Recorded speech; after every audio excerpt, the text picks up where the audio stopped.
Hey YouTube comic community, this is Jimmy the Geek Aficionado, wishing you a happy, very happy May the 4th. May the 4th be with you. We have got a Star Wars slab haul. These are books that I've actually been picking up over the last month or so. So quick story, my LCS got in a load of Star Wars slabs from somebody who came in to sell them.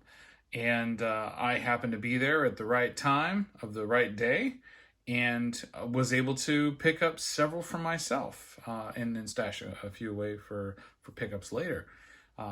So we're going to start this off here with issue number 7. This is the first issue of the expanded universe story in the title.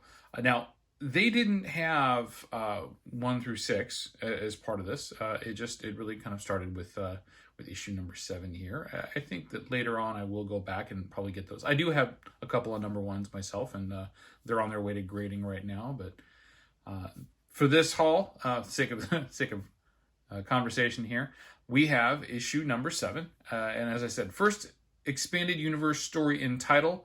Predates Splinter of the Mind's Eye. And if you're not familiar with that story, it was the first non-movie-based story that was written in the Star Wars universe, long before they had a larger plan or anything like that. But apparently after they had already published the comic books and had gone through this process here. This is also the first appearance of Crimson Jack and Jolly. So two characters from that expanded universe. Next issue up is issue number 8. This is the first appearance of Jackson, XX, this green bunny guy over here. Hedgie, Don Juan, Quixote, Ameza, and Jim, also known as Starkiller Kid. That's Jim with 2 M's.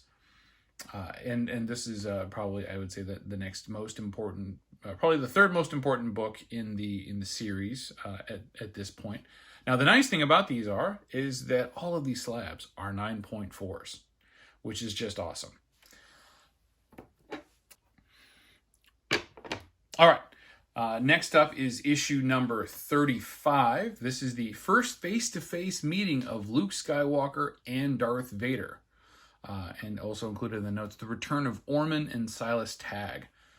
So, as we recall, the first time that Luke and Vader met was in Empire Strikes Back. So that in this storyline, this predates that encounter. So pretty cool one there. Now, speaking of the Empire Strikes Back, now we're moving into some of those Empire titles. This here is issue number 39. This is part 1 of the Empire Strikes Back movie adaptation. So my hope is to get all of these, across the board now in a 9.4. And these are all white pages, but they're also, if you notice, these are the older label, not these, I believe, the Gen 2, but it does denote that it's white pages right up in there. So this is a cool book. Got a great Vader cover. And first episode of Empire Strikes Back. Or I should say part 1.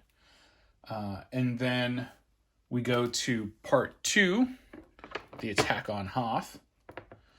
So this is Star Wars issue number 40, featuring the second part of the Empire Strikes Back and the Hoth battle scene, which is awesome. I love this cover. I mean, this is cool with Luke with the speeder and down on the ground. And this is even a newsstand edition, which was, again, I'd say probably about this time they were about 50-50 between newsstands and direct copies. But newsstands always harder to get in higher grades. Alrighty. So that's going to bring us to our final book, and that is issue number 41, part 3 of the Empire Strikes Back movie adaptation. It includes a 5-page behind-the-scenes look at production of the Empire Strikes Back movie. Here's the really important thing about this book here. So while we look at issue number 42, which is, has the cover with Boba Fett and is identified as the first appearance of Boba Fett in mainstream comics, right? Excluding the movie adaptation that was printed before that in large format. This is the first cameo appearance of Yoda. Now, it doesn't denote it on this older label, but I do believe that it does make it onto the newer labels. So this is a bit of a bigger key, and it's a great cover with the Falcon in the asteroid field and the Star Destroyer following it. Glad I was able to get these books. All 6 of these slabs are super cool to me. I'm glad that they're all 9.4 near mint copies.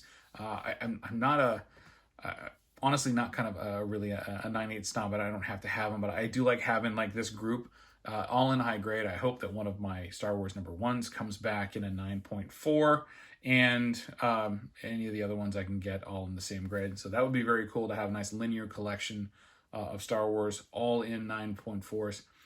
That's all I've got. Be sure to click a like on this video, subscribe to our channel, and ring that notification bell. And we will catch you next time on the Geek Aficionado. Bye.